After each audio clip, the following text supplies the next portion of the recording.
extinction of species has occurred as a natural process since life began on Earth, but human activities have greatly accelerated the rate of extinction in recent years.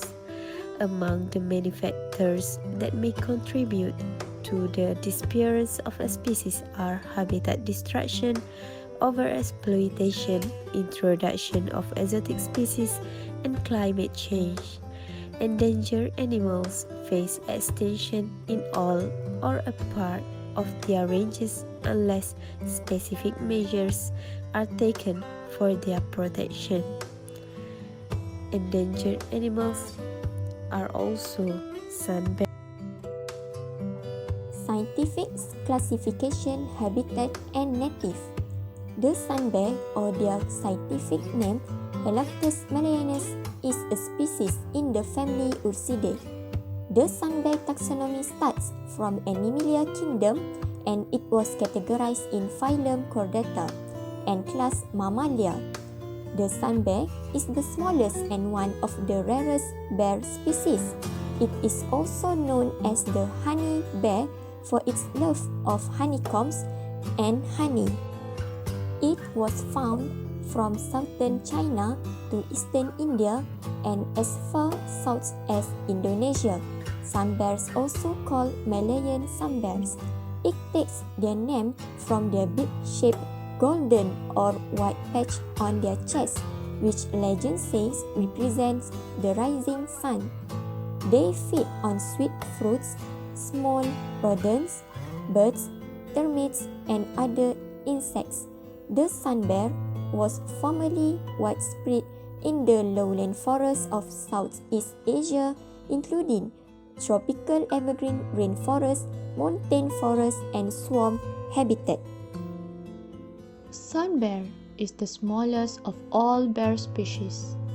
It is stockily built with large paws, strongly curved claws, small rounded ears, and a short snout. The head and body length is between 100 and 140 centimeters, and the shoulder height is nearly 70 centimeters. Sunbear's adult weigh around 25 until 65 kilograms. The snout is gray, silver, or orange. The fur is generally jet black, but can vary from gray to red. The hair is silky and fine, and is the shortest of all bear species, suiting their hot tropical habitat. The characteristic of chest patch, typically a U-shape but sometimes circular or spot-like, varies from orange to or ochre yellow to buff or cream or even white. They have incredibly long tongues which can be over 10 inches long. During feeding, the sunbear can extend their exceptionally long tongue to extract insects and honey.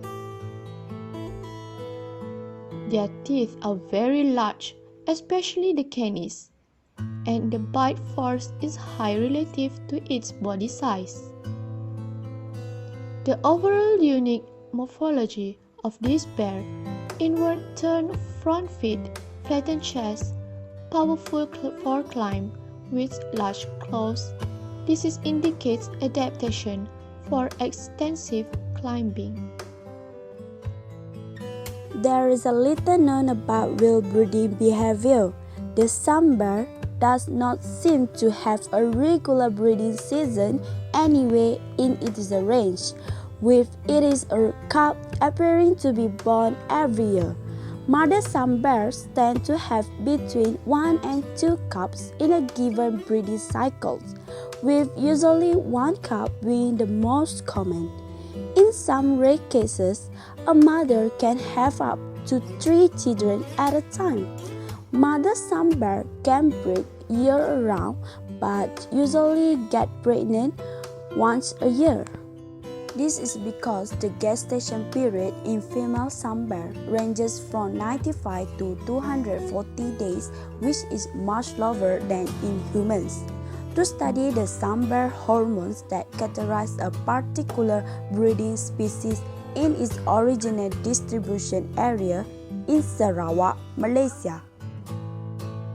Fecal progesterone testing was performed on 3 female captive SUNBEAR separated from males.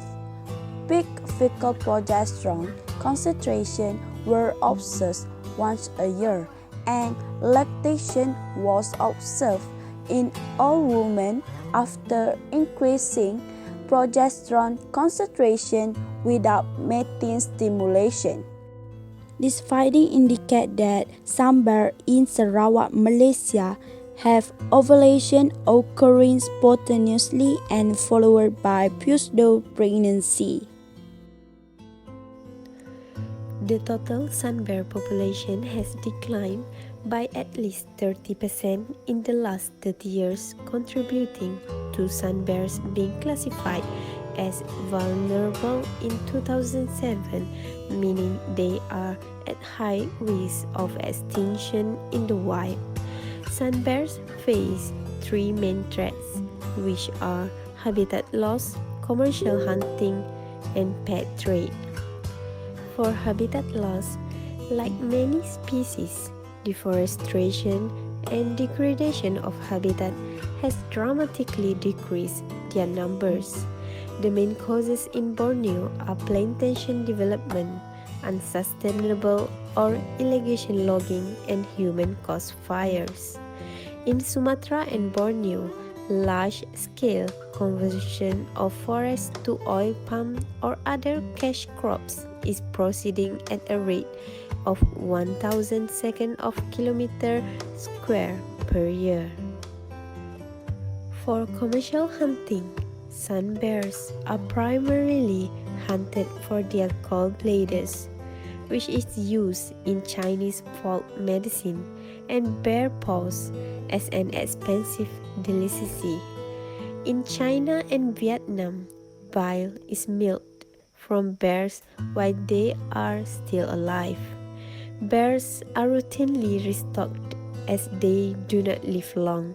Killing SUNBEARs is illegal in all of their native countries, but is largely uncontrolled. Lastly, for pet trade, SUNBEARs are the smallest bear in the world. As such, their cubs are considered incredibly cute, and there is a high demand for them as pets. The mother is killed and the orphan cub is removed from the wild and commonly kept in cage with inadequate care. It is hard to swallow when SUNBEAR is one of the endangered species in Malaysia. By that, their population decline each year. In Malaysia, these bears are the smallest bears in the world and currently found in Southeast Asia. These bears continue to be threatened by deforestation, illegal hunting for bear parts, and poaching to obtain young cubs for trading. Because of these threats, it has caused young SUNBEAR found to be living in unnatural captive conditions in Malaysia with no access to outdoor areas. One of the solutions is creating the capacity to confiscate, rehabilitate, and release suitable orphan and ex-captive bears back into the wild. Not only that, educating the public and raising awareness about this species, achieving increased protection for SUNBEARs and their habitat through ongoing research, increased knowledge and awareness, and further protection of habitat. Lastly, providing an improved long-term living environment for captive bears that cannot be released. In Malaysia, the Borneo SUNBEAR Conservation Centre (BSBCC) is one of the Sabah program to conservation SUNBEAR who have been rescue and rehabilitation facility being developed in Sabah, Malaysia and Borneo to preserve this species. This facility include large forest enclosure to provide a natural environment suited to the needs and welfare of the SUNBEARs and facilitate their rehabilitation back into the wild. Last but not least, it is important to conserve endangered species because to maintain the health of the ecosystem. Every organism on this earth has a unique place in the food chain that contributes to the ecosystem in its own way. By conserving wildlife, we are ensuring that future generations can enjoy our natural world and the incredible species that lie within it. Lastly, they endangered because of our hand, so it is our responsibility to protect them back by protect wildlife habitats. So let's protect our sun bear. Protect our sun bear. Let's protect our sun bear. Let's protect our sun bear. Let's protect our sun bears.